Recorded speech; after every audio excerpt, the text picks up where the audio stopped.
ఈ మధ్యాహ్న కాల సమయంలో పరిశుద్ధాత్మ దేవుడు మనకు దానియేలు గ్రంథాన్ని చూపిస్తూ ఉన్నారు. The last chapter of Daniel, 12th chapter. If you can read the Bible, the 13th words, నీవు అంత్యము వరకు నిలకడగా ఉండిన యెడల విశ్రాంతి నుండి కాలాంతమందు నీ వంతులో నిలిచెదవు. ఈ మాటల్ని మీరు బాగా ధ్యానించాలి. దీనిలో ఉన్నటువంటి మర్మాన్ని సరిగ్గా తెలుసుకోవాలి. దేవునికి పరిశుద్ధ గ్రంథం దానియేలు గ్రంథం. దానియేలు కూడా, ఈ గ్రంథం కూడా చాలా ప్రవచనాత్మకంతో కూడినటువంటి గ్రంథం. ప్రకటన గ్రంథం కంటే ముందుగా జరగబోయే అనేకమైన విశేషాలను దానియేలు గారికి దేవుడు చూపించడం జరిగింది. అంత గొప్ప గ్రంథం ఇది. దీనిలో జరగబోయే ప్రవచనాలు అనేకమైన ఉన్నాయి. అలాంటి గ్రంథంలో చివరి మాట ఒకటి కనబడుతుంది. ఈ మాట 99% కాదు, 100కు 100% మీ కొరకే. ఈ మాటను ఎవరు నెగ్లెక్ట్ చేసినా మీరు పోగొట్టుకునేది చాలా భయంకరంగా పోగొట్టుకోవాల్సిన పరిస్థితి ఏర్పడుతుంది. వాక్యం చెప్తుంది, నీవు అంత్యము వరకు, అంటే లాస్ట్, చివరి వరకు ఎలాగుండాలట? నిలకడగా ఉండిన యెడల విశ్రాంతి నొంది కాలాంతమందు నీ వంతులో నీవు నిలిచెదవు అని మాట చెప్తుంది. నీతో మాట్లాడుతుంది. దేవుని పరిశుద్ధ గ్రంథం కేవలం బోధించడమే కాదు, జీవించడం గురించి చాలా చక్కగా చెబుతూ ఉంది. గత వారం మనం క్రమం గురించి నేను మీకు నేర్పించాను. క్రైస్తవులకి ముఖ్యంగా మీకు క్రమం లేదు. సంఘంలో విశ్వాసులకి క్రమం ఉండదు. క్రమంగా ప్రార్థించేవారు ఉండరు. క్రమం తప్పకుండా దేవుని బిడ్డలకి క్రమం అనేది చాలా ఇంపార్టెంట్. క్రమము ఫస్ట్ పార్ట్ అయితే ఇక్కడ నిలకడ అనేటువంటి మాట కనబడుతుంది మనకు. అంత్యము వరకు నీవు నిలకడగా ఉండిన యెడల, ఎవరో నిలకడగా ఉండాలి? మనం. నీలో నిలకడ జీవితం లేదు. లోకపరమైనటువంటి, సమాజపరమైనటువంటి, కుటుంబపరమైనటువంటి విషయాలలో వాటిని చూసుకుని ఉప్పొంగిపోయి, ఉద్రేకపడి, ఆవేశపడి, ఆనందపడి అసలైన దానిని ఏం చేస్తామంటే మనం విడిచిపెడతా ఉంటాం. అంత్యము వరకు వాక్యం చెబుతుంది. కొన్ని రోజులు, కొన్ని గంటలు, కొన్ని సంవత్సరాలు, కొన్ని వారాలు కాదు, కొన్ని సందర్భాలలో క్రిస్మస్లో, జనవరి 1 లేకపోతే లింట్ డేస్లో కాదు, అంత్యము వరకు, up to the last of your life, అంత్యము వరకు నిలకడగా. ఈ వాక్యం నీకు నిలకడ గురించి చెబుతుంది. నువ్వు నా కొరకు నిలకడగా ఉండడం కాదు, నీ కొరకు నువ్వు నిలకడగా ఉండడం. దేవుడి ముందు నువ్వు నిలకడగా కనబడాలి అని పరిశుద్ధాత్మ దేవుడు నీకు బోధిస్తూ ఉన్నాడు. నువ్వు నిలకడగా ఉండవలసింది పరిశుద్ధాత్మ దేవుడు ఎదురుగుండా. ఆయన దృష్టిలో నువ్వు నిలకడనేది నువ్వు నిలబెట్టుకోవాలి. చాలామంది క్రైస్తవులకి నిలకడ లేని జీవితంలో ఉంటున్నారు. మనుషులకు నిలకడ లేదు, అంటే దేవుని బిడ్డలకి నిలకడ లేదు. చాలా వచనాలు పరిశుద్ధ గ్రంథంలో మనకి తేటతెల్లం చేస్తున్నాయి మనం ఏ విధంగా ఉండాలనేది. If you read the Bible, acts 14th chapter and 22nd words, అంటే అపోస్తుల గారి 14:22 చూస్తే, విశ్వాసమందు ఎలా ఉండాలట? నిలకడగా ఉండవలెననియు అనే మాట మనకు కనబడుతుంది. నువ్వు దేంట్లో, నా వైపు చూడండి, ఓన్లీ వాక్యమే వినండి. వాక్యమే వినండి, నా వైపు చూడండి. నీ నిలకడ దేనిలో నిలకడగా ఉండాలో నేను చెప్తున్నాను. పరిశుద్ధ గ్రంథంలో రాసినటువంటి మాటలు మీకు చూపిస్తూ ఉన్నాను. విశ్వాసమందు నిలకడగా ఉండాలి. ఇప్పుడు నువ్వు పరీక్షించుకోవాలి. వాక్యం చెబుతుంది, వాక్యం ప్రకటించబడుతుంది అనగానే ఈ వాక్యం నా కొరకే, ఈ మాటలు నా కొరకే, అప్పుడే నువ్వు శాంతిగా కాలాంతం, విశ్రాంతి నుండి కాలాంతంలో నువ్వు ఆయన నీ వంతులో నువ్వు నిలిచి ఉండేదవు అని వాక్యం చెప్తుంది. కాలానికి ఒక అంతం ఉంది. నువ్వు విశ్రాంతి పొందవలసిన రోజు రావాలా. నీ వంతులో నువ్వు ప్రవేశించాలి. నీకు దేవుడు ఏర్పాటు చేసినటువంటి రాజ్యంలో నీ పాలు పంపులు నువ్వు పొందాలి. దానికి మొట్టమొదటిగా నీ దేంట్లో నిలకడగా ఉండాలి? విశ్వాసంలో. ఎన్ని శోధనలు వచ్చినా, ఎన్ని శోధనలు మన మీద చెలరేగినా, అగ్నిలో పడేసిన సాతానుడు, సింహాల బోన్లో మనం తోసేసిన, మన మీద లేనిపోని నిందలు మన మీద వచ్చినా, నీ విశ్వాసాన్ని విడిచిపెట్టుకోకుండా నువ్వు కాపాడుకోవాలి. ఇది వాక్యం చెబుతుంది. అప్పుడు కాలాంతమున నువ్వు విశ్రాంతి పొంది నీ వంతులో నువ్వు ప్రవేశిస్తావు. ఇది నేను చెప్పే మాటలు కాదు, పరిశుద్ధ గ్రంథం చాలా చక్కగా చెప్తుంది. If you read the 1 Corinthians 16th chapter and 13th verse, మెలకువగా ఉండుడి, విశ్వాసమందు నిలకడగా ఉండండి. ఈ 2 మాటలు కూడా విశ్వాసానికి సంబంధించినవి. విశ్వాసంలో మనం ఎలాగ ఉండాలట? నిలకడగా. నిలకడ. మొక్క నిలబడి ఉండాల. మొక్క పడిపోయిందంటే అర్థం ఏంటి? చచ్చిపోయినట్టు లెక్క. మొక్క నిలకడగా మనం పాతిన తర్వాత అది ఏమవ్వాలా? నిలకడగా ఎదగాలి. అంటే క్రమం. 5:25 గలతీలు 5:25 చదివించాను గతంలో నేను, మొన్నటి వారాన్ని. ఏం లేదట? విశ్వాసులకి క్రమం లేదు. ఇది ఆదివారం. ఆదివారం నువ్వు దోచుకుంటున్నావేంటి? నువ్వు దొంగవు. నువ్వు దేవుడి కంటే గొప్ప, అందుకే నువ్వు దోచుకుంటున్నావు. నీలో ఉన్న దుష్టత్వం, నీలో ఉన్నటువంటి సాతాను అంధకారం కళ్ళు మూసేసేలాగా అప్పటికి నీకేమి కనపడదు. దేవుడు కనపడదు, బైబిల్ కనపడదు, ప్రార్థన కనపడదు, సంఘం కనపడదు, దైవజనుడు కనపడదు, ఏమి కనపడదు. దొంగ జీవితం. నువ్వు సరి చేసుకోకపోతే కాలాంతంలో నువ్వు విశ్రాంతిలోకి వెళ్ళవు. ఇదిగో నేను త్వరగా వచ్చుచున్నాను, మేఘారుడే వచ్చుచున్నాడు. 1:7 ప్రకటన గ్రంథం.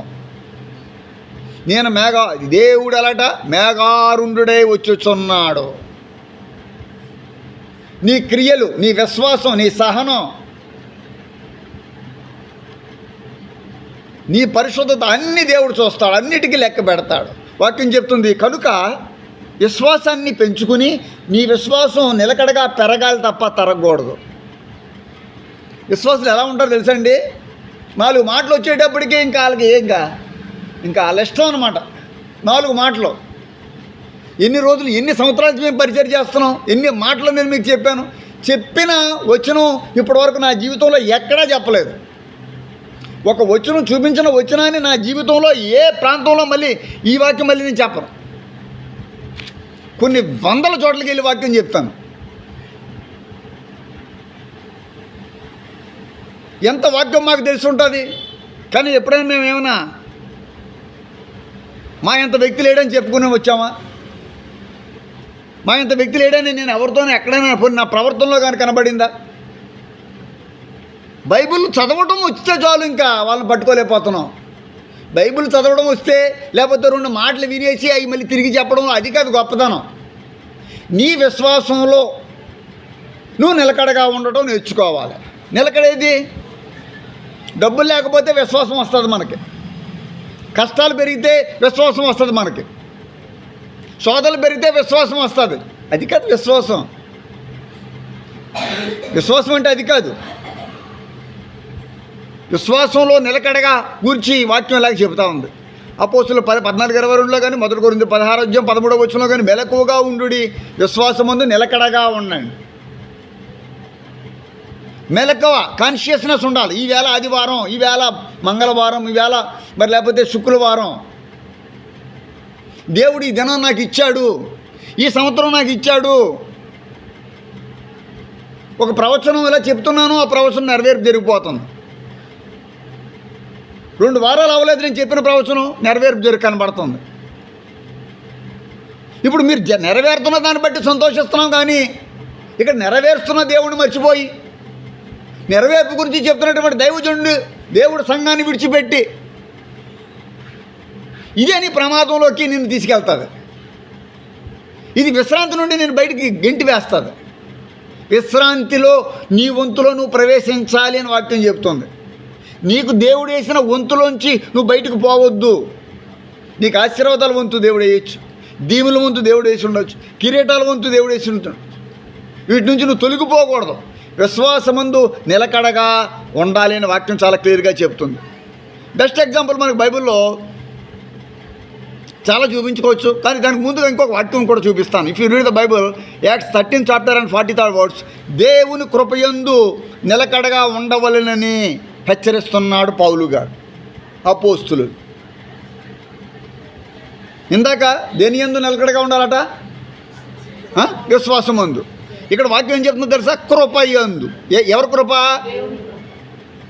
నువ్వు నిలకడగా ఉండకపోతే దేవుడు కృప నుండి నువ్వు తొలగిపోతావు. దేవుడు కృప భూమి అంతటా ఉంది, కరెక్టే. నీకు ఉండాలి కదా. నీకు వచ్చింది, నీకు ఇచ్చిన దాన్ని నువ్వు ఎందుకు పోగొట్టుకోవాలి? దేవుడు నిన్ను ప్రేమించి తన కృపతో నిన్ను నింపి తన కృపతో నిన్ను కాపాడుతుంటే నువ్వు పోగొట్టుకోవడం ఎందుకు? నేను హెచ్చరిస్తున్నాను మిమ్మల్ని. పౌలు గారు చెప్పిందే కాదు, అపోస్తలులు చెప్పిందే కాదు, నేను కూడా మీకు చెప్తున్నాను హెచ్చరిక. దేవుని కృపయందు నిలకడగా ఉండవలెను అని నేను హెచ్చరిస్తున్నాను వాక్యం చెప్తున్నాను. విశ్వాసంలో నిలకడేది నీకు. ఇదే రోజున మీకు డబ్బులు పడతాయమ్మా పలానా చోటుకి రండి అని అన్నాను అనుకో, సపోజ్ ఉదాహరణకి. జనంలో ఇక్కడ ప్లేస్ ఏమీ సరిపోదు అక్కడ మనకి. భోజనం పెడతాం అనుకోండి, ఇంకా మనకు ప్లేస్ ఏమి ఉండదు, ఇంకా ఖాళీ ఉండదు, ఖాళీ ఉండదు అసలు. అంటే డబ్బులకి, భోజనానికి, ఫలహారాలకి పరిగెత్తుకుని వచ్చి జనులు ప్రార్థనకి ఎందుకు వంచుకోలేకపోతున్నారు? ప్రార్థన అంటే ఏంటో తెలుసా? దేవుడి స్థలం అంటే ఏంటో తెలుసా? నీకు తగ్గించుకోవడానికి వచ్చిన స్థలం. ఏ రోజు ప్రార్థన ఉందో ఆ రోజు నువ్వు తగ్గించుకుని నీవు తగ్గించుకుని దేవుణ్ణి హెచ్చించడం. ప్రార్థన అంటే ఏంటనుకుంటున్నారండి? దేవుణ్ణి హెచ్చించడానికి వచ్చే వాళ్ళే ప్రార్థనకి వస్తారు. ఎప్పుడో విడిచిపెట్టేసి నీకు ఇష్టం వచ్చినప్పుడు వచ్చిన వాళ్ళు వాళ్ళ క్రమం లేదు వాళ్ళ దగ్గర. ఆ క్రమం నీ దగ్గర ఉందో లేదో ఈవేళ నువ్వు తెలుసుకోవాలా. నీకు అన్నీ వచ్చి అనుకోవద్దు, నీకేమీ రాదు. దేవుడు తెలియజేస్తున్నది నువ్వు సరిగ్గా వినవు, పట్టించుకోవు. నువ్వు మనుషులను చూస్తున్నావు, లోకాన్ని చూస్తున్నావు, లోకస్తులను చూస్తున్నావు. లోకాన్ని,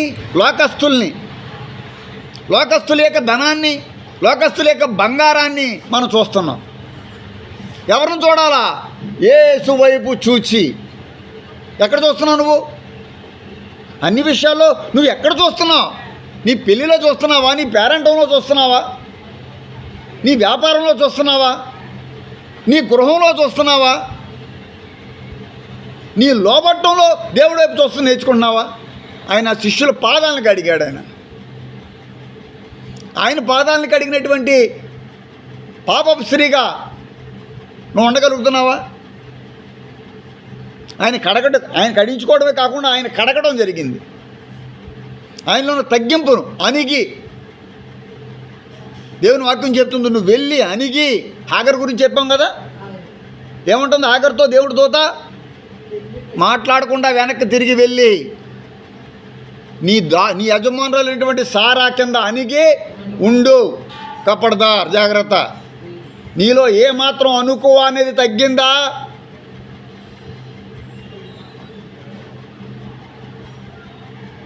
మనకి చాలా ప్రమాదం రాబోతుందంటే సిగ్నల్.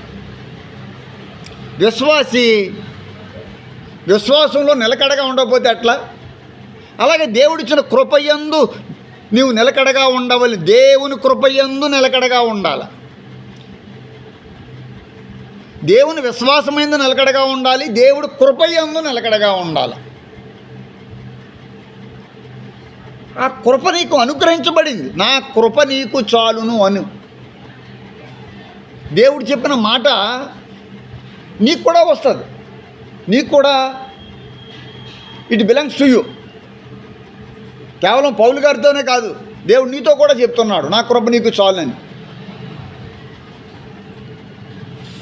ఆ కృప యందు నువ్వు నిలిచి ఉండొద్దా? నువ్వు ఇంట్లో నిలిచుంటే ఎలాగా? నువ్వు పనిలో నిలిచుంటే ఎలాగా? నువ్వు బయట సమాజంలో నిలబడి ఉంటే ఎలాగా? నువ్వు ఎక్కడ నిలబడ్డావు? ఎవరి కోసం నిలబడుతున్నావు? నిలకడంటే నిలబడడం అని కూడా అర్థం చేసుకోవచ్చు. దేవుడి కోసం నువ్వు నిలబడుతున్నావా? దేవుడి రాజ్యం కోసం నిలబడుతున్నావా? దేవుడి మహిమ కోసం నిలబడుతున్నావా? ఒకసారి ఆలోచించుకో. అప్పుడు నీ విశ్రాంతిలో నువ్వు ప్రవేశించి నీ వంతు నువ్వు తీసుకోగలుగుతావు. పరిశుద్ధాత్మ దేవుడు చెప్తున్నాడు బోయోజు గురించి, రూతు గ్రంథంలో చాలా విషయాల్లో మనం చూస్తే బోయాజు రూతుతో అంటున్నాడు, నా పనికత్తెల యొద్ద నువ్వు నిలకడగా ఉండు. మొట్టమొదటిది చప్పట్లు కూడా దేవుడికి స్తోత్రం చెప్పండి గట్టిగా. నేను చెప్పే మాట కాదు ఇది, దేవుడి పరిశుద్ధ గ్రంథంలో ఉన్న మాట. నా పనికత్తెల యొద్ద నువ్వు నిలకడగా ఉండు. వచ్చావు ఏం చేసుకోవడానికి? పరిగేరుకోవడానికి, పని చేసుకోవడానికి. ఓకే, నువ్వు వచ్చావు దేవుడి సన్నిధిలోకి, వచ్చావు, బాగానే ఉంది. నీలో నిలకడేది? అందరి మాటలకు భయపడతావు.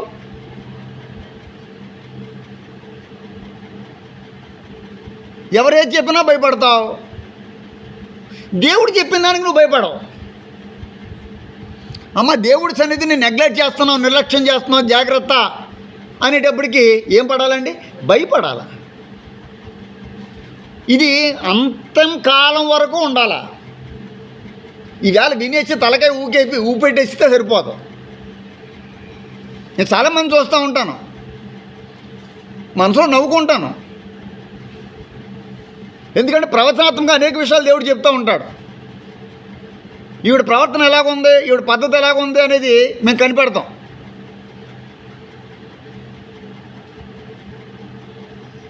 నీవు దేనిలో నిలకడగా ఉన్నావు? ఆస్తిని పెంచుకోవడంలో నిలకడగా ఉన్నావా? మనుషులతో రిలేషన్ కలిగి ఉండడం పట్ల నువ్వు నిలకడగా ఉన్నావా? మనుషుల సంబంధాలు పోతాయని వాళ్ళతో నిలకడగా రిలేషన్ మెయింటైన్ చేస్తున్నావా?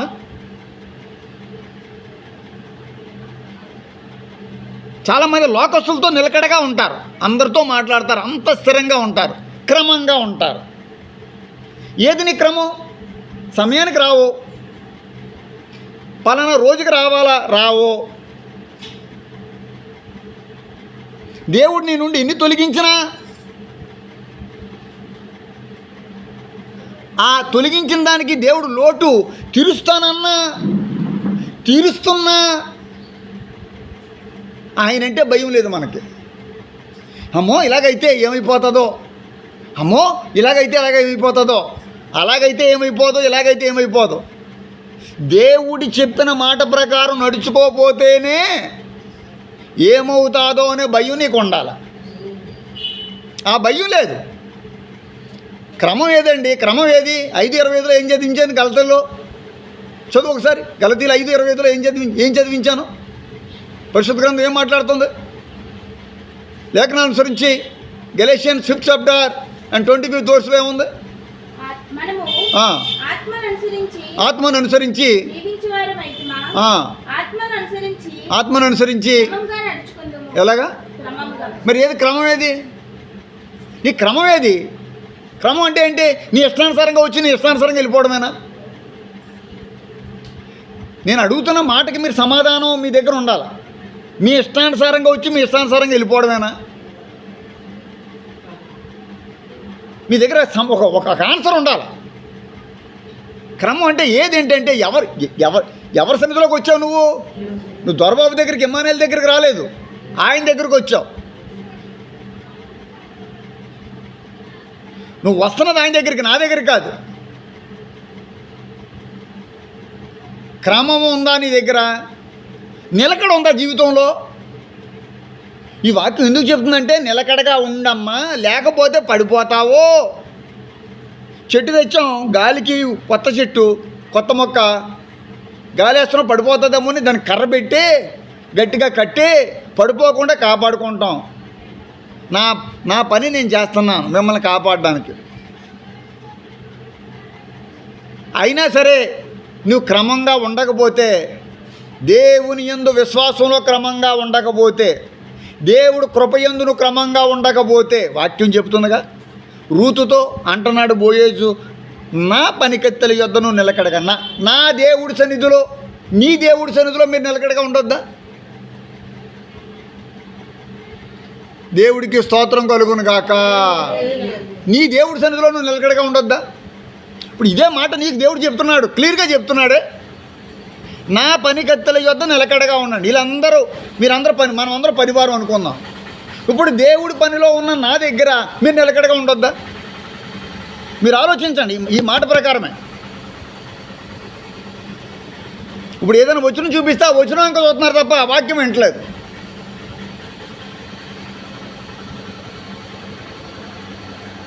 నా పనికత్తెల యొద్ద నువ్వు నిలకడగా ఉండు. బోయేజు యేసుక్రీస్తుకు సాదృశ్యంగా ఉన్నాడు, రూతు సంఘానికి సాదృశ్యంగా ఉంది.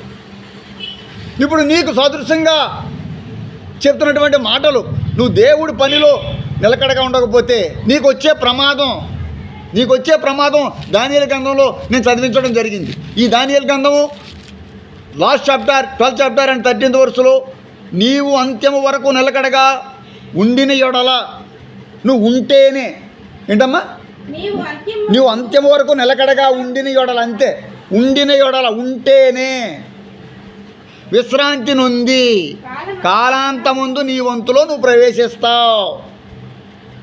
ఉంటేనే ఎలాగా? నిలకడగా. హల్లెలూయా. నిలకడ లేని జీవితంలో నిస్పృహ, నిరాశ వచ్చేస్తాయి.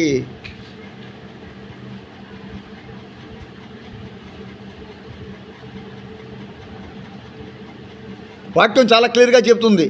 అదే రూతు గ్రంథం 2వ అధ్యాయం 23వ వచనంలో రూతు యొక్క వాక్యం, రూతు నిలకడగా ఉండి తన అత్తయ్యంట నివసించిన వాక్యం కూడా ఉంది. కాబట్టి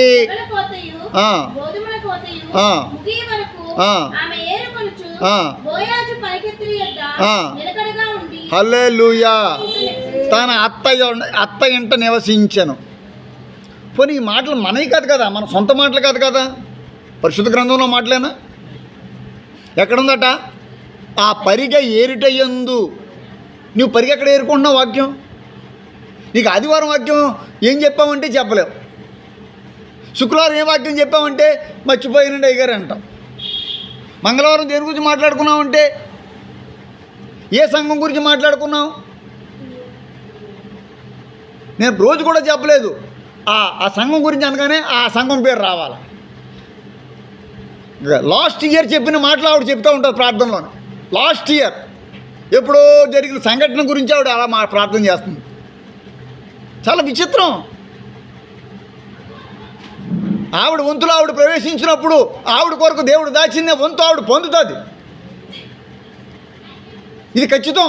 నా దేవుని యొక్క ఆత్మతో నేను మాట్లాడుతున్నాను. ఈ ఊరిలో నీకు నెంబర్ 1 స్థానం దేవుడు ఇచ్చాడు నీకు, అమ్మ తల్లి. ఎందుకో తెలుసా? నీ విశ్వాసంలో నువ్వు అనుకున్నటువంటి నిలకడ చాలా గొప్పది. చప్పట్లు కొట్టి దేవుడికి స్తోత్రం. దేవుని కృపయందు నిలకడగా ఉండటం నేర్చుకోవాలి. రూతట పనిలో నిలకడగా ఉండి పరిగెరుకుంటూ అది తెచ్చిన తన అత్త ఇంట యొద్ద. అలా నువ్వు ఎక్కడ దేవుడి సంఘంలో నీ యొక్క నిలకడతనం ఏది? దేవుని సంఘాన్ని విడిచిపెట్టేవారు, దేవుడి పనిని మానేసేవారు చాలా చాలా దారుణమైన జీవితం ప్రవేశిస్తారు. మీరు నాకు ఇచ్చే కానుకలు నాకెంత? అసలు మీరిచ్చే కానుకలు అసలు దేనికి సరిపోతాయి? మామూలుగా కానుకల గురించి కాదు కదా ఇక్కడ మాట్లాడుకున్నది మనం. మీకు విశ్వాసాన్ని నేర్పిస్తున్నాను. విశ్వాసం అంటే దేవుడి సన్నిధికి రావడం ఒకటే కాదు, వచ్చిన నీవు నిలకడగా. హల్లెలూయా. నిలకడంటే అలా నిలిచిపోవాలంతే, నిలిచిపోవడమే. నిన్ను అగ్నిలో పడేస్తారు, రైట్, వేసేసుకున్నా పర్లేదు, మా దేవుడు రక్షించగలడు. ఒకవేళ రక్షించకపోయినా మేము అలా నిలకడగానే ఉంటాం. చప్పట్లు కూడా దేవుడికి స్తోత్రం చేసుకో. నేను మీ మంచి గురించి చెప్తున్నాను, మీ మేలు కోరుతున్నాను. ఈరోజు నువ్వు పక్కన పెడుతున్నటువంటి దేవుడు యొక్క శిక్ష నీ మీద రాబోతున్నది. దాన్ని నువ్వు కాపాడుకోవాలి అంటే ఈరోజే నువ్వు నిలకడగా నీ వేరును భూమిలోకి పోని. ఇంటి వలె కట్టబడుచు వేరు వలె పారిన వారేని వాక్యం చెప్తుంది. రూతు విషయం చాలా జాగ్రత్తగా మనం పరిశీలిస్తే, రూతును ఆ బోయేజ్ అనడమే కాదు, బోయేజ్ ఎప్పుడు అన్నాడు, 8వ వచనంలో అన్నాడు. 23వ వచనం 2:8-2:23 చూసుకోండి. చదవద్దు, ఎవరేం చదవద్దు, నాకు అవసరం లేదు, జస్ట్ చూడండి. 8వ వచనంలో బోయేజ్ రూతుతో అంటున్నాడు. 23వ వచనంలో ఆవిడ ఇంప్లిమెంట్ చేసేసింది. ఫర్ ఎగ్జాంపుల్, బోయేజ్ రూతుతో నా పనికి లేదు, నిలకడగా ఉండు. ఈరోజు నేను మీకు చెప్తున్నాను, నెక్స్ట్ నుంచి మీరు ఆ నిలకడలోకి వచ్చేయాలి. 23వ వచనంలో రూతు నిలకడగా ఉండి తన అత్తయ్యంట నివసించెను. 8వ వచనంలో బోయేజ్ చెప్పాడు. 23వ వచనం వచ్చేటప్పటికి ఆవిడ నిలకడలోకి వచ్చేసింది. ఆవిడ జీవితం స్థిరపడిపోయింది. హల్లెలూయా. ఆవిడ కుటుంబం స్థిరపడిపోయింది. ఆవిడకి మ్యారేజ్ అయ్యింది. ఆవిడకి పిల్లలు పుట్టారు.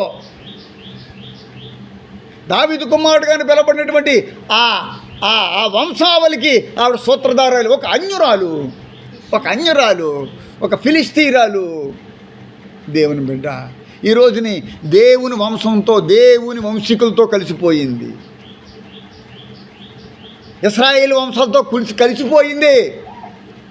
అన్యుని దేవుడు ఏమీ వ్యతిరేకించడం లేదు, రమ్మంటున్నాడు. ప్రయాసపడి భారం మోసుకుని వచ్చిన సమస్త జనులారా మీరు నా యొద్దకు రండి.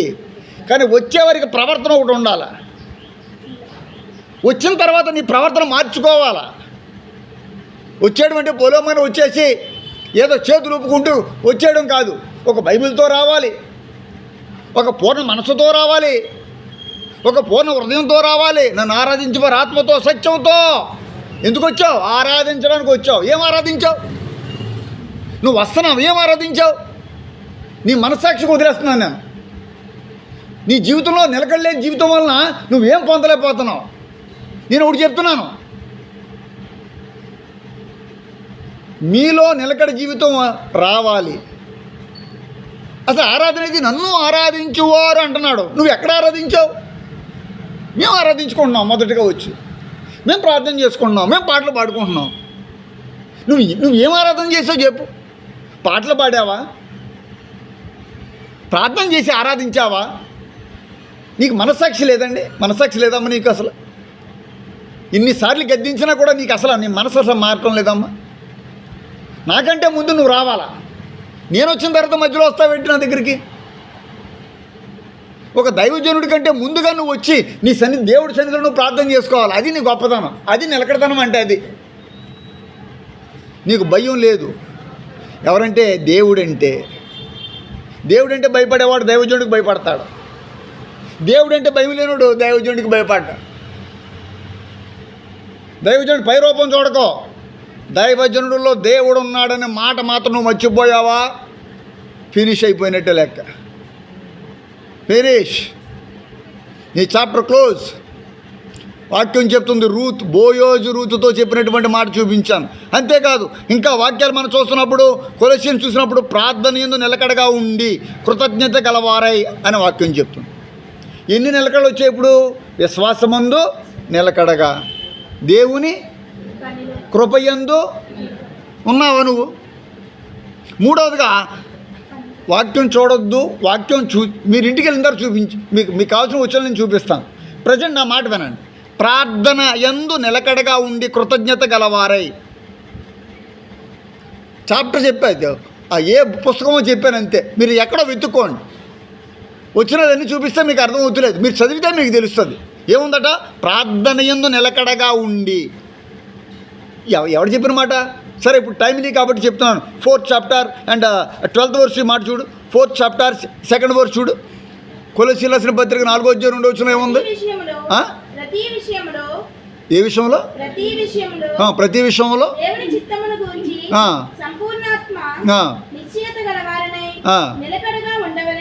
ఎక్కడుంది?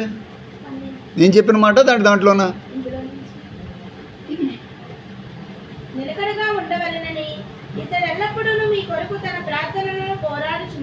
ఎవరు? ఒక అపోస్తలుడు ప్రార్థనలో పోరాడుతున్నాడు. ఇక్కడ ఒక దైవజనుడు మీ కొరకు పోరాడుతున్నాడు. మీకు సర్వం దేవుడు ఇవ్వటం వల్ల కడుపు నిండిపోతుంది. మీకు బాగా రోజంతా కడుపు నిండిపోతుంది. మీకు సమృద్ధి దేవుడు ఇచ్చాడు కాబట్టి మీకు ప్రార్థనలో పోరాటం లేదు. ప్రార్థన ఎంతమంది చేస్తున్నారంటే, నేను చేస్తున్నానంటే పొద్దున్న లేచి బాబు నన్ను చూస్తలేదు మీరు అంటున్నారు. నువ్వు చేసే ప్రార్థన పోరాట ప్రార్థన కాదు. ప్రార్థనలో పోరాటం నేర్చుకోవాలి. దేవుడికి స్తోత్రాలు. పోరాటం. నువ్వు ప్రార్థనలో పోరాడితే నీ మీదకి వచ్చే పోరాటాలన్నీ ఆగిపోతాయి. చెప్పండి కూడా దేవుడికి స్తోత్రం చెప్పు. నువ్వు ప్రార్థనలో గోజ ఆడితే అందరూ గోసి కొట్టుకుపోతారు. నీ దెబ్బకి, నీ పరిశుద్ధతకి, నీ ప్రార్థనా జీవితానికి, నీకున్నటువంటి విశ్వాసానికి, నీ మీద నిలిచిన కృపకు అందరు బయటపోవాల్సిందే. అందరు నీకు భయపడతారు, అందరు నిన్ను పిలుస్తారు. ముసలివాడైపోయి ఎక్కడో ఉన్నాడు దానియేలు పిలిచారు. దానియేలు మళ్ళీ రా. తాత కాలంలో చెప్పాడు దర్శనం యొక్క భావం. మరలా దానియేలుకి ఎవడు చెప్పేవాడంటే వాళ్ళ ఇంట్లో ఒక ఆవిడ పలానా ఆయన ఉన్నాడు, ఒక గొప్ప దైవజనుడు ఉన్నాడు, ఆయన కవి పెట్టుకుంటాయా బాబు అంటే మళ్ళీ అతను తీసుకొచ్చారు. నీకెవరు అవసరం ఉండదో అందరికీ నీ అవసరం ఉండాలా అంటే ప్రార్థన యందు గోజాడాలా. మీరు చేసే ప్రార్థన అతి తక్కువ అన్నమాట. నేను ఉన్నట్టుగా చెప్తాను. మీరు నన్ను విమర్శించుకోండి, మేము మీ ఇష్టం. నేను ముక్కుసూటిగా మాట్లాడతాను. నా దగ్గర మీకు ఇష్టం, తర్వాత మీ ఇష్టం. నేను చెప్పిన మాటలను మీరు దానికి ఒబీడియంట్గా ఉంటారా లేదన్నది మీ ఇష్టం. మీరు చేసే ప్రార్థన అతి తక్కువ అండి. గంటలు బట్టి గదుల్లో మనం ప్రార్థన చేయాలండి. ఏ అవసరత లేకపోయినా సరే దేవుణ్ణి స్తుతించాలా. వీధి కొరకు ప్రార్థన చేయాలి. భారం కలిగి ఉండాలి. ప్రభువా నీకు వందనాలు, స్తోత్రాలు, ప్రభువా నీకు వందనాలు. ఏమి లేకపోయినా సరే, ఒంట్లో బాగున్నా సరే, కిడ్నీ ప్రాబ్లం లేకపోయినా పర్లేదు, షుగర్ లేకపోయినా పర్లేదు, బీపీ లేకపోయినా పర్లేదు, ఏ జ్వరం రాకపోయినా పర్లేదు, అయినా సరే స్తోత్రం తండ్రి. ఏంటి స్తుతి తండ్రి, స్తుతులు అందుకో, స్తుతులు అర్పిస్తూ ఉండు. స్తుతి ఏం చెప్పాను వారం? స్తుతి, స్తోత్రం. ఆమేన్ హల్లెలూయా. ఆమేన్ ఏం చెప్పాను? ఆమేన్ హల్లెలూయా. నీ నోట్లోంచి ఈ రెండు పదాలే. ఎక్కడికి వెళ్ళినా ఏం చేసినా, పడుకునే ముందు, పడుకుని లేచిన వెంటనే, భోజనం చేసేటప్పుడు ఆమేన్ హల్లెలూయా. అది ఆశీర్వాదం అయిపోతుంది. నీ తిండిలో ఉన్నటువంటి శాపం పోతుంది. నీ తిండిలో ఉన్నటువంటి విషం పోతుంది. నీ ఒంట్లో ఉన్న విషం పోతుంది, విరుగుడైపోతుంది. ఆమేన్. బాడీ ఆమేన్ హల్లెలూయా అంటుంటే బాడీ అంతా మారిపోతుంది. ఎందుకంటే ఆమేన్ అంటే ఎవరో? దేవుడు. ఆమేన్ అంటే ప్రభువు. ఆమేన్ అనగానే బ్లడ్ సెల్స్లో అంతా మార్పు వచ్చేయాలి. చేసే ప్రార్థన ఎంత అండి? ప్రార్థన చేస్తున్నావు, చాలా చోట్ల అలాగ అంటావు. ఏం ప్రార్థన చేస్తున్నావు నువ్వు? నీ ప్రార్థన వల్ల ఎంతమంది మారారు? నాకు రిపోర్ట్ ఇవ్వండి. నీ ప్రార్థన వల్ల ఎంతమంది మారారు? అసలు నీలో మార్పు ఉందా? నీలో నిలకడ ఉందా? విశ్వాసమందు నిలకడగా, దేవుడు కృపయందు నిలకడగా, ప్రార్థన యందు దేవుడు చిత్తం గురించి సంపూర్ణాత్మ గలవారే, నిశ్చయిత గలవారే. దేవుని పరిశుద్ధ గ్రంథం మీరు చూస్తే చాలు, చదవనవసరం లేదు నా టైంని బట్టి. సెకండ్ తెస్సలోనికీయులు అంటే 2వ తెస్సలోనికీయుల పత్రిక 2వ అధ్యాయం 15వ వచనంలో ఈ మాట ఉంటుంది. సహోదరులారా నిలకడగా ఉండి మా నోటి మాట వలనైనను పత్రిక వలనైనను నీకు నేను బోధింపబోతున్న విధులను చేపట్టుడి. మీరు చేపడుతున్నారా? మరలా మాట చదువుకుందాం ఒకసారి. సహోదరులారా ఎలాగా? మీరు విధులు ఎక్కడ పాటిస్తున్నారు? నేను చెప్తున్నటువంటి ఆజ్ఞలు మీరు ఎక్కడ శిరస వహిస్తున్నారు? క్రమం ఏది? నువ్వు సరి చేసుకోమ్మా. ఒక మొక్క బాగా పుష్పించాలంటే అది పొలమని వచ్చేస్తే దాని కొమ్మలు కూడా ఒక్కోసారి నరకాల. చుట్టూరు చక్కగా మనం చేసుకుంటే కొన్ని మొక్కలు చాలా గుబురుగా వచ్చేస్తాయి. దాన్ని క్రమం చేస్తే దానికి ఒక డిజైన్ వస్తుంది. పార్కులోకి వెళ్తారు, పార్కుల్లో చూడండి ఆ మొక్కలే ఉంటాయి. చూడండి బయట వేసిన మొక్కలు ఉంటాయి. వాటిని గార్డెనర్ ఏం చేస్తాడంటే చక్కగా రౌండ్గా షేప్ చేస్తాడు. చేసినప్పుడు అవి చాలా అందంగా కనపడతాయి. నువ్వు కట్ చేసుకోవాలా, నువ్వు సరి చేసుకోవాలా, నువ్వు తగ్గించుకోవాలా, లోకాశల్లో తగ్గించుకోవాలా. ఫంక్షన్ నీవు ఒక్కదానికే ఉందనుకుంటున్నారా? లేదా నువ్వు ఒక్కదానిమే మనిషి అనుకుంటున్నారా? నీకు ఒక్కదానికే బంధువులు ఎక్కువ ఉన్నారనుకుంటున్నారా?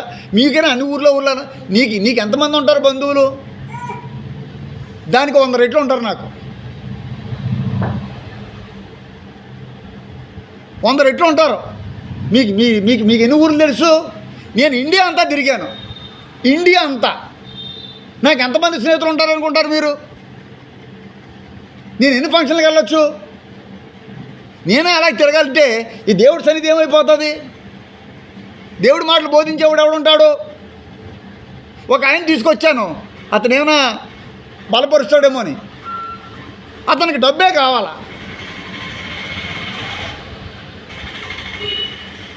అతను సంఘం అక్కర్లేదు, ఎవడు రాపోయినా ఎవడు అక్కర్లేదు, ఎప్పుడు వచ్చినా డబ్బు కావాలి అంతే. అసలు ధనాన్ని పని చేసేవారు. నేను ధనాన్ని ఏం అడగనే, కొన్ని వేలు ఖర్చు పెట్టుకుని వస్తున్నాను. సాయంకాలం ఫ్లైట్ ఎక్కుతాను, హైదరాబాద్ వెళ్ళిపోతాం, మరలా రేపొద్దున ఎల్లుండి హైదరాబాద్లో ఉంటాం, మరలా ఆంధ్రాకి వస్తాం.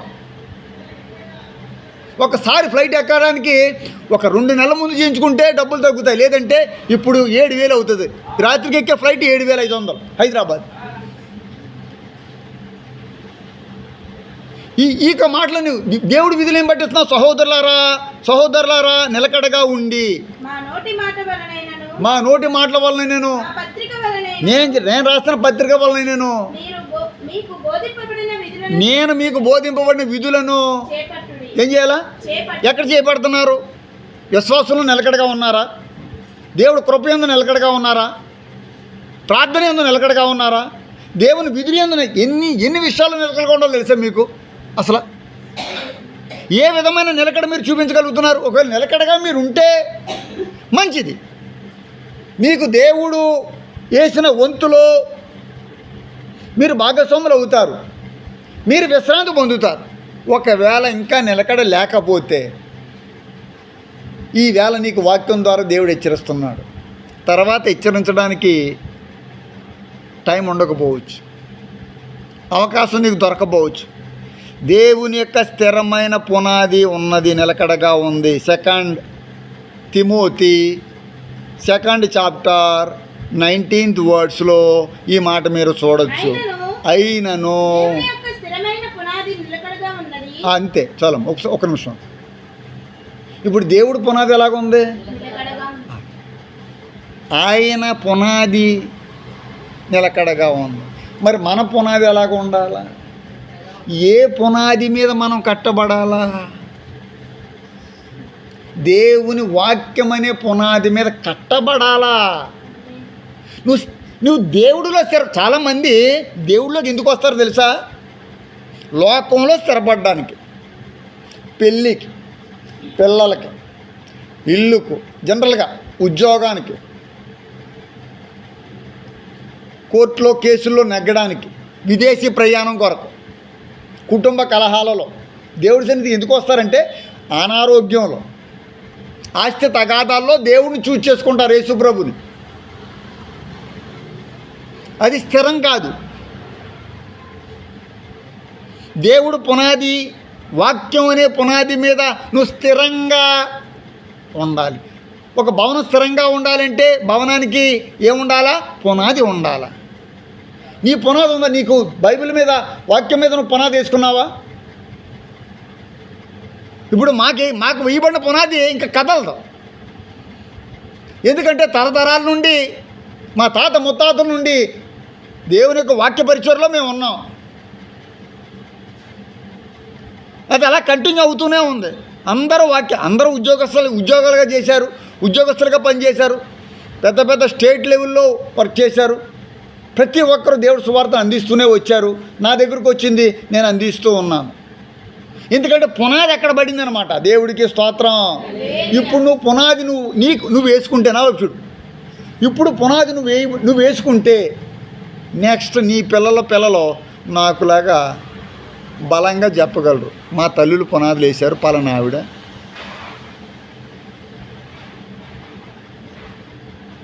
పలానా మా అమ్మమ్మ, పలానా మా నానమ్మ, పలానా మా అమ్మ పునాది వేసింది కాబట్టి ఈ పునాది మేము కట్టబడ్డాం, మేము దేవుళ్ళలోకి వచ్చాం ప్రార్థన ద్వారా, ఆవిడ ప్రార్థనలే మమ్మల్ని రక్షించాయి అని వాళ్ళు చెప్పుకునేలా నువ్వు పునాది వేసుకోవాలి.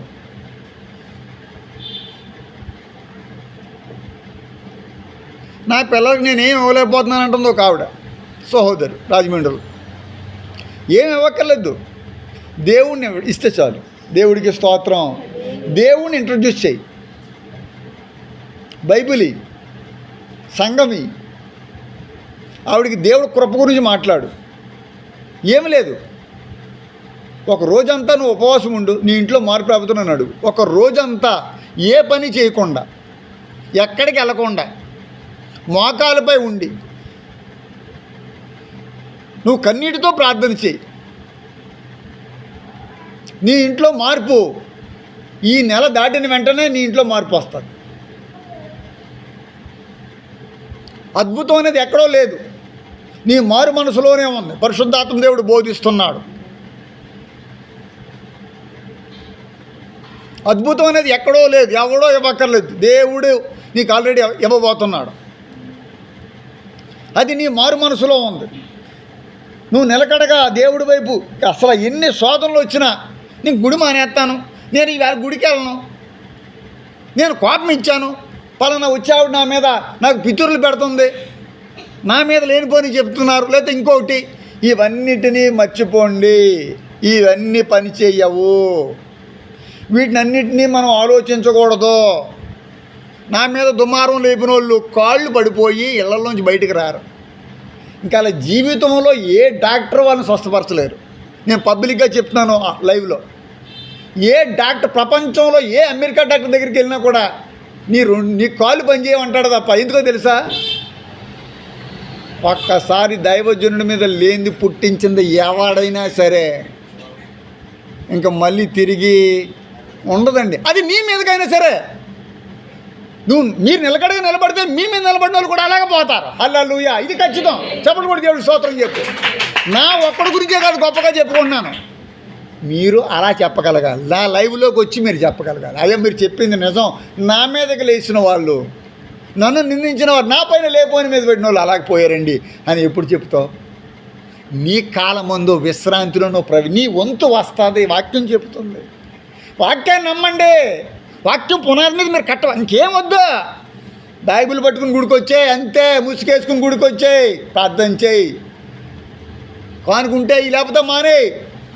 కానుక గురించి పెట్టాం సంఘాలకు. అది ఇవి దేవుడి యొక్క వాక్య పునాది మీరు కట్టబడ్డానికి, ఈ సమాజం నిర్మించబడాలని దేవుడు నన్ను అభిషేకించి మేము ముందుకు పంపించాడు. ఇంతకాలం నీదు కృపలో కాచిన దేవా, ఇంతకాలం నీదు కృపలో ఇకను కూడా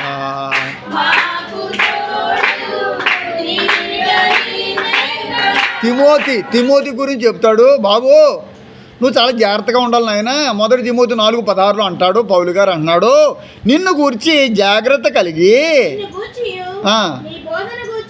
నిన్ను గురించి నీ బాధ గురించి ఏం కలిగి ఉండాలా అంటే, బోధించేవాడు ఒక రకంగాని వినేవాడు ఒక రకంగా కాదు. వినేవాడు ఎలాగ ఉండాలో బోధించేవాడు కూడా అలాగే ఉండాలా. బోధించేవాడికి ఒక రూలు, వినేవాడికి ఒక రూలు ఏం లేదు. బాబయ్య నువ్వు ఎలాగుండాలా, నిన్ను గురించి నువ్వు జాగ్రత్తగా, నీ గురించి నీ బాధ గురించి జాగ్రత్తగా ఉండి, దేంట్లో నువ్వు బోధిస్తున్న వాటి గురించి, నువ్వు వింటున్న బాధ గురించి, బాధలో నిలకడ. హల్లెలూయా చెప్పండి కూడా దేవుడు ఇస్తాం. విశ్వాసంలో నిలకడ ఉందా? దేవుడు కృపలో నిలకడగా ఉన్నారా? దేవుడు కృప నీ మీద నిలకడగా ఉంది. ఆ కృపలో నువ్వు నిలకడగా ఉండగలవా, ఉంటావా, ఉండాలని కోరుకుంటున్నారా? ప్రార్థన. మూడోది ఏంటి? నాలుగోది ఏంటి? విధులు. ఏటమ్మా? నాలుగోదిగా విధులు. దేవుడి చిత్తం. తర్వాత దేవుడి చిత్తం గురించి సంపూర్ణాత్మ గలవారే. తర్వాత దేవునికి వాక్యం చెప్తుందట, దేవుడి చిత్తంలో నిలకడగా ఉండాల. దేవుడు ఏది ఇస్తున్నాడో దాన్ని తీసుకోవడానికి నువ్వు నిలకడగా ఉండాల. దేవా నీ చిత్తమే నెరవేరునుగాక. దేవుడి చిత్తాన్ని నెరవేర్చడానికి యేసుప్రభువు వారు సిలువలో నిలకడగా ఉన్నారా లేదా? సిలువలో శోధనలో శ్రమల్లో కూడా యేసయ్య నిలకడగా ఉన్నారు. నువ్వు ఉండగలవా? వాక్యం చెప్తుంది ఇక్కడ దేవుని యొక్క స్థిరమైన పునాది గురించి మాట్లాడుతుంది వాక్యం. తర్వాత వచ్చేటప్పటికి నిన్ను గురించి జాగ్రత్తగా నీకు బోధింపబడిన వాటిలో నిలకడగా ఉండాలి. ఏదో వినేసి ఇక్కడ లిప్స్టిక్ రాసుకున్నట్టుగా కాదు. యేసు ప్రభు వారిని గురించి 2 చేతుల్లో మేకులు వేయించుకున్నారు. ఆయన బాధపడ్డాడు. ఆయన ఈ లోకానికి మానవుడిగా వచ్చి పాపిగా అయిపోయాడు మన గురించి. ఆయన 2 కాళ్ళకు కలిపి ఒక మేకు వేశారు. రక్తం చిందింది, ఇంకా చిందుతూ ఉంది. నేను ఒకటి చెప్తున్నాను, ఇంకా మనం ఆయనకి సిలువేయడం మానేద్దాం. ఆయన విధులను పాటించండి. నేను దేవుడు చెప్తున్నటువంటి విధులు ఇప్పుడు మీకు విరోధంగా అనిపిస్తాయి, కానీ పట్టుదలతో నువ్వు ప్రార్థన చేసి పరిశుద్ధత కొరకు నువ్వు ఒకవేళ నిజంగా కోరుకుంటే ఈ ఆశీర్వాదాలన్నీ నీ మీద నీ కుటుంబం మీద దిగుతాయి. చివరి మాట ఒక మాట చెప్తాను. దేవుని గ్రంథం చెప్తుంది, first Peter 5th chapter and 12th వర్డ్స్లో ఈ మాట ఉంది. ఈ సత్య కృపలో 5వ వచనం 12వ వచనం 1 పేతురులో ఏముందంటే, ఈ సత్య కృపలో నిలకడగా ఉండుడి. దేవుడికి స్తోత్రం చెప్పు, హల్లెలూయా. ఏమని ఉంది? ఈ సత్య కృపలో నిలకడగా, హల్లెలూయా. ఈ సత్య కృపలో, సత్యం అంటే ఏది? నేనే మార్గం అంటే దేవుని యొక్క సత్య కృపలో నిలకడగా. ఎన్నింట్లో నిలకడ నీకు లేదో ఒకసారి మీరు ఆలోచించుకో. నువ్వు నిలకడగా లేవు కాబట్టి నిలకడ లేని జీవితం ఎదుర్కొంటున్నావు. బైబిల్లో ఎవరు గట్టిగా ఉన్నా వాళ్ళని దేవుడు విడిచిపెట్టలేదు. జాగ్రత్తగా వినండి. ఒక యోసేపు ఎన్ని శోధనలు వచ్చినా కదలకుండా అలా ఉన్నాడు. చక్రవర్తి పక్కనకి వెళ్ళాడు. 1 దానియేలు, షద్రకు, మేషకు, అబేద్నెగోలు కూడా అదే పరిస్థితి. వాళ్ళు అలా చాలా బలంగా ఉన్నారు. దేవుడు వాళ్ళని రాజుల పక్కన, చక్రవర్తుల పక్కన పెద్ద పెద్ద ఉన్నతమైన స్థితిలో పెట్టేశాడు. బాగానే అక్కడ అయిపోయింది. అది పాత నిబంధనలో. కొత్త నిబంధనలో చిన్నపిల్ల నువ్వు యేసై శిష్యుడు అని చెప్పగానే పారిపోయిన పేతురును కూడా దేవుడు బలపరిచాడు. ఏ పిరికి, ఏ భయం అతను పట్టుకొని పీడించిందో అలాంటి వ్యక్తిని కూడా దేవుడు బలపరిచి అతనికి స్థిరమైన పునాది ఉండేటట్టుగా దేవుడు చేసి అతన్ని ఎస్టాబ్లిష్ చేశాడు. పాత నిబంధనలో కేవలం బలమైన వారిని దేవుడు ఉన్నతమైన స్థితిలోకి తీసుకురావడం చూసాం. ఏమాత్రం బలహీన పరిస్థితి కనబడిన వాళ్ళని పక్క దోశాడు. మళ్ళీ సౌలు పక్క దోశాడు. ఏలీ కుటుంబం పక్క దోశాడు. కానీ కొత్త నిబంధన వచ్చేటప్పటికి, యేసే వచ్చేటప్పటికి బలహీనులు ఎవరున్నా, హల్లెలూయా, ఆ మార్పు చూడండి. బలహీనులు ఎవరున్నా వాళ్ళని బలపరిచి, వాళ్ళని స్థిరపరిచి తమ వంతులో ప్రవేశించేటట్టుగా దేవుడు యేసయ్య చేశారు. ఇప్పుడు ఈ మాట ఎందుకు చెప్తున్నానంటే, తన నిత్యమైన సత్యమైన కృప తోడుగా మీకు ఉండాలి అంటే మీరు వాక్యంలో ఎలాగ ఉండాలంటే నిలకడ.